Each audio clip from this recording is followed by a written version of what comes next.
চূড়ান্ত চূড়ান্ত।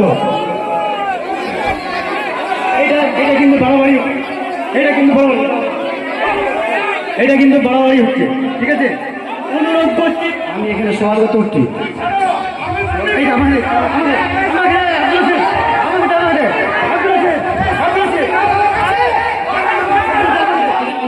ধনী হতে চাই না কমের সরদারি, ও মোর প্যারা নবী যদি ডাকো আমায় দিব উপহার, নবীর জীবনটায়। একজন মুফতি সাহেবের জন্য 10 মিনিট সময় কোনদিনের জন্য মানাই না। আমি শিলিগুড়ি থেকে আসছি, যে ভদ্রলোক আমাকে দাওয়াত দিয়েছে, যে ভদ্রলোক আমাকে দাওয়াত দিয়েছে এখানে নতুন কমিটির সভাপতি, তেনার সঙ্গে আমি কন্ট্যাক্ট করেছি যে আমি দাওয়াত গ্রহণ করতে পারি, একটাই শর্ত, আমি শিলিগুড়িতে সেই রাতে থাকবো, তারপরে রাতে আপনাদের ওখানে জলসা। শর্ত একটাই হচ্ছে, আমাকে 10টা থেকে 10:30টা সূর্য 11টার মধ্যে আমাকে যদি দেন সময় গ্রামের জলসা, তাহলে আমি উপস্থিত হতে পারবো। কিন্তু আফসোস, জানি না কিভাবে জলসা পরিচালনা হচ্ছে। সভাপতি এক বলে, এখানের সভাপতি এক বলছে, এলাকার এক বলছে, জানি না কিভাবে সভা চলছে। যেটা ওয়াদা করবো সেটা ওয়াদা পূর্ণ করতে হবে। ওয়াদার খেলা মানে সুন্নতের খেলা, এটা কিন্তু আমি মেনে নিতে পারি না। আমি এক বাপের ছেলে, আমি যা বলি সবার সামনে বলতে ভয় করি না, যেটা সত্য সেইটাই। আমি শুধু শিলিগুড়ি থেকে আসছি, আগামী কালকে চলে যাব আজিমগঞ্জ। যে আমাকে বক্তব্য দাওয়াত দিয়েছে, তিনি টাইম দিয়েছিলেন, কিন্তু এখানে তাও হয় না। যাই হোক, আল্লাহ আমাদেরকে ধৈর্যশীল দিয়েছে, ধৈর্য ধরেছি। তবে যাই হোক, আল্লাহ পাক আমাদের সকলকে বোঝার তৌফিক দান করুন। সবাইকে আল্লাহ তাআলা কে ভয় করা এবং তার প্রিয় হাবিব সাল্লাল্লাহু তাআলা আলাইহি ওয়াসাল্লামের আমাদেরকে প্রেমিক বানান। মুআজ্জাজ মুহতারাম সামাইয়ে কেরাম, এটা ইসলামিক মাস হিসাবে কয় নম্বর মাস আপনারা কেউ বলতে পারবেন? আমি হচ্ছে জীবনী বক্তা, দাঁড়িয়ে বক্তব্য রাখি না। যদি আপনারা এটা ইসলামিক কয় নম্বর মাস কেউ আপনারা জানেননি বাবারা, বলতে পারবেন? এমন কোন ব্যক্তি আছে হাত তুলে বলতে পারবেন এটা ইসলামের কি মাস চলছে বা কত নম্বর মাস? কি বললেন? 3 নম্বর মাস। আল্লাহ ওনার ইলমে আমলে বরকত দিক। এটা হচ্ছে ইসলামের 3য় নম্বর মাস, রবিউল আউয়াল শরীফ, রবিউল নূর। কেউ বলেন নবী দিবসের মাস, কেউ বলেন নবীর আগমনের মাস, কেউ বলেন নবীর জন্মগ্রহণের মাস, কেউ বলে খুশির মাস। এক একজন এক এক রকম করে বলে, তবে আসলে মাসের নাম হয় ইসলাম অনুযায়ী রবিউল আউয়াল শরীফ। তো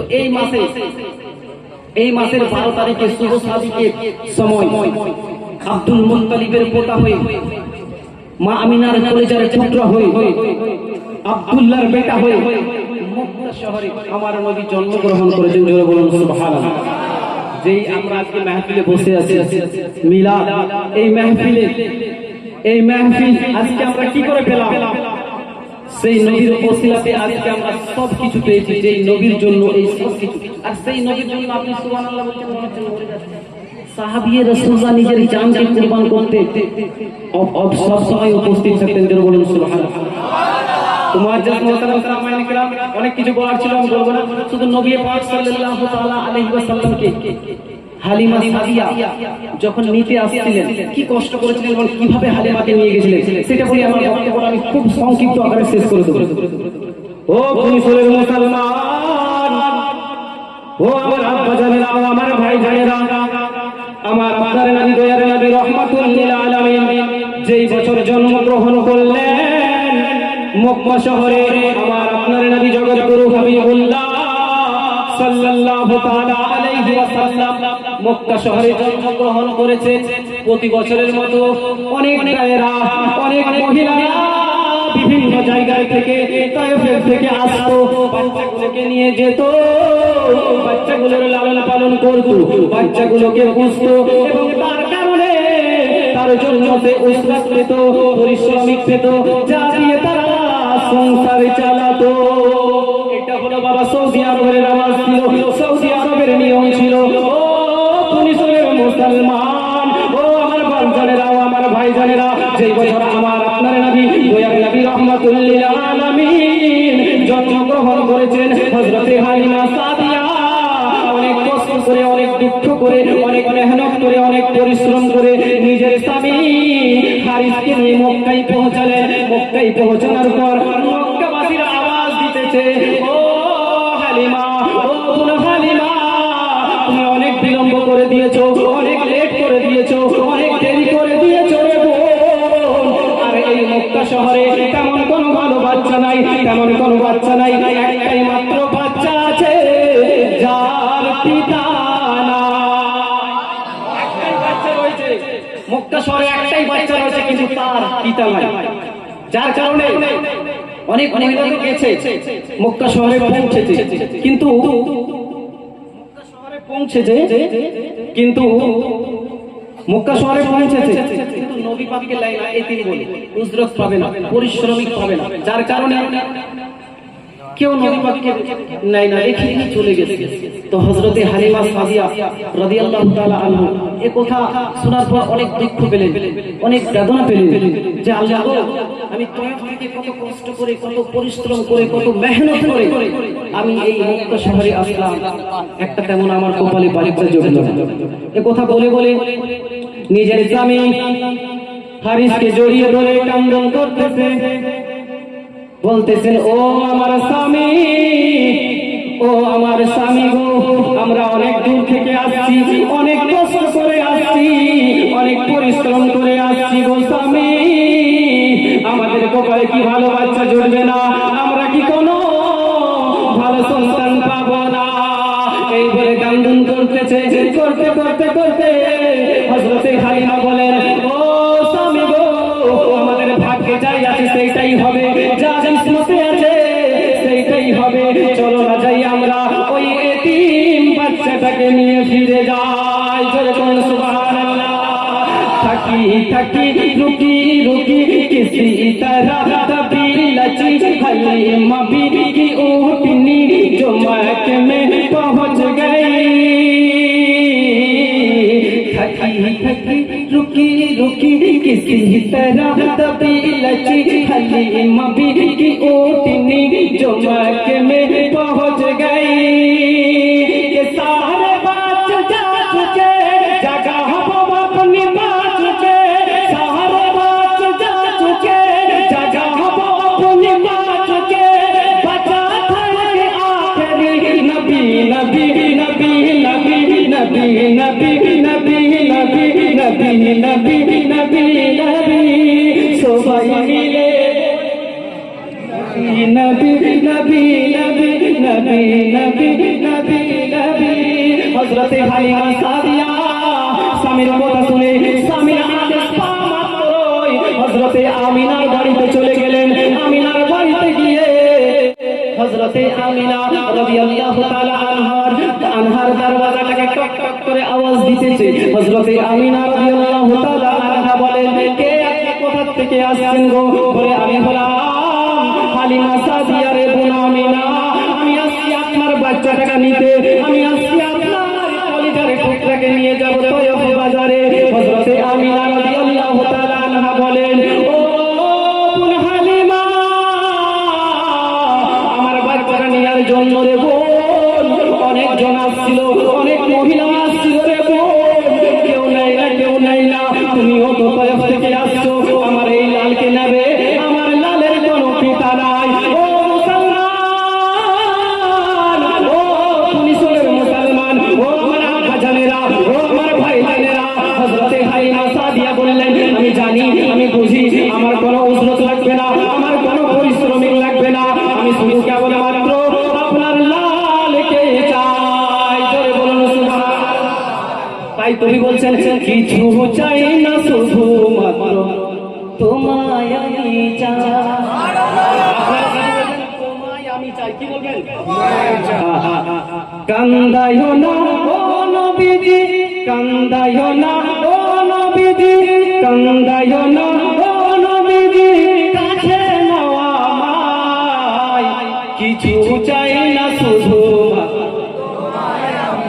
আরো জোরে বলতে হবে, কিছু চাই না, শুধু মাত্র চাই, কিছু চাই না, শুধু মাত্র চাই।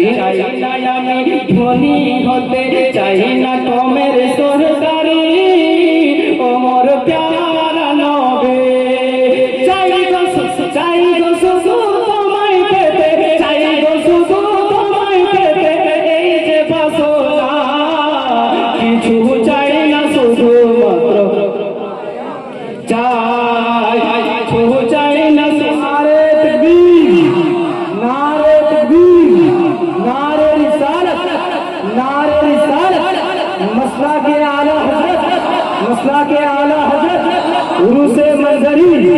उरूज़े मंजरी नारे तकबीर नारे रिसालत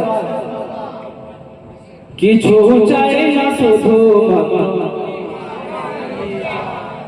দাঁড়া দাঁড়া একটু সম্পূর্ণ করে দিলাম কিছু চাই না শুধু মাত্র সবাই মিলে বলুন কিছু চাই না শুধু মাত্র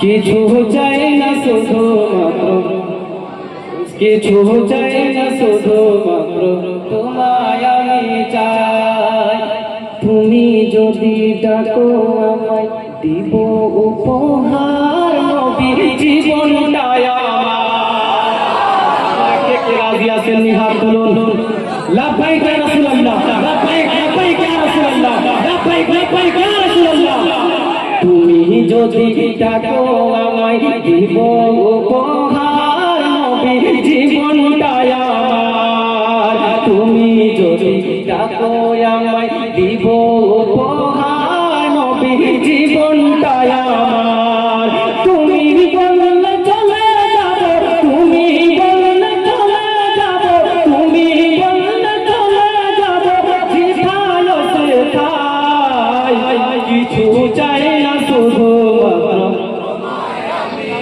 কিছু চাই না শুধু মাত্র তোমায় আমি চাই কান্দায় না ও নবীজি কাছে নামাই কান্দায় না ও নবীজি কাছে নামাই কিছু চাই না শুধু মাত্র তোমায় আমি চাই বলো না কিছু চাই না শুধু মাত্র তোমায় আমি চাই আন্তরিকভাবে আমি দুঃখিত যেহেতু সময় শেষ বারবার তো রিকোয়েস্ট করছি না হচ্ছে গজল দিবে না বক্তব্য দিবে একদম হচ্ছে না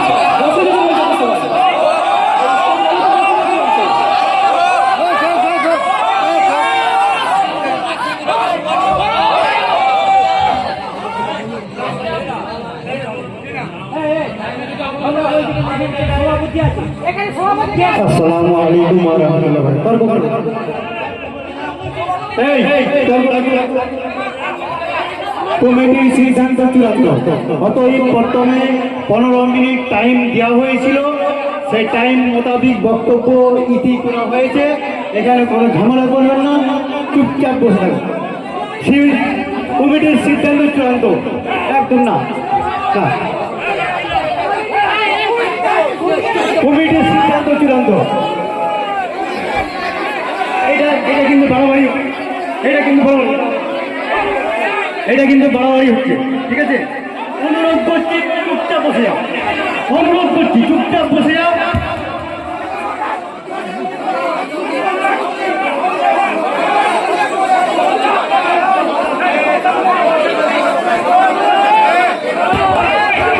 এখানে ভুল বুঝাবুঝি করবেন না যেহেতু কমিটির পক্ষ থেকে এই প্রোগ্রামটি অনুষ্ঠিত করা হয়েছে অতএব কমিটিকে মানি সেই মোতাবেক কমিটির তরফ থেকে 15 মিনিট টাইম নির্ধারিত হয়েছিল সেই মোতাবেক টাইম শেষ হয়ে গেছে উত্তেজিত হবেন না চুপচাপ বলছি আপনারা বসে থাকুন এটা ধর্মীয় মাহফিল এটা কোনো সাধারণ মাহফিল নয় অতএব ইসলাম সবসময় নর্মাল ভাবে ইসলামকে দেখে যেন সাধারণ মানুষ শিক্ষা অর্জন করতে পারে আচ্ছা কি বলছে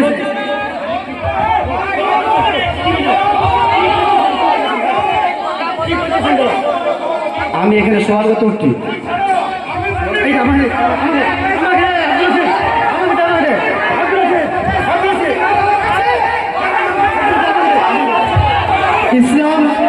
ইসলাম খুব সূক্ষ্ম নরম এখানে গরম হবার কোনো প্রয়োজন নেই আমরা ইসলাম এটা যাত্রা থিয়েটারের জায়গা নয়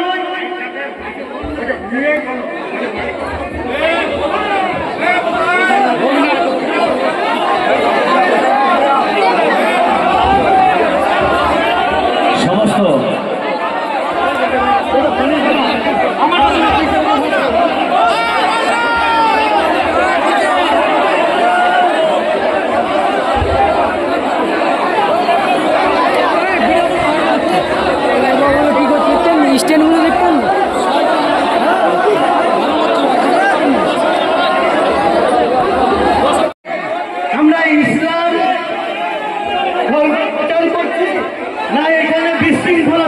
করতে এসেছি, এখানে কোনো বিশৃঙ্খলা সৃষ্টি করতে আসছি না। আপনারা এরকম ব্যাপারে অনুরোধ করছে, রিকোয়েস্ট করছে, আপনারা বসে যান, নিজের নিজের জায়গায় বসে থাকুন। যদি আপনারা প্রকৃতভাবে প্রিয় মুর্শিদকে মানেন, প্রতিপক্ষে যদি আপনারা প্রিয় মুর্শিদকে মানেন, প্রিয় মুর্শিদকে অনুসরণ করেন, প্রিয় মুর্শিদের দিকে তাকিয়ে, কারণ এই ঝামেলাটাকে আপনারা করছেন, করার পরে কিন্তু লক্ষ্য করবে প্রত্যেক সাধারণ প্রিয় মুর্শিদের দিকে। অতএব প্রিয় মুর্শিদের মান সম্মানকে বজায় রাখার ক্ষেত্রে বলছি আপনাদেরকে আপনারা একবারে চুপচাপ হয়ে যান, বসে যান। অনুরোধ করছি বারবার, আপনাদের গ্রামের ছেলে হয়ে উত্তেজিত হবেন না, উত্তেজিত হবেন না। এটা ইসলামিক প্রোগ্রাম, ধর্মীয় অনুষ্ঠান। অতএব আপনারা খুব শান্তশিষ্ট হয়ে বসে যান। আপনারা যদি এইরকম করেন, আজকে আমরা সমস্যা নেই তো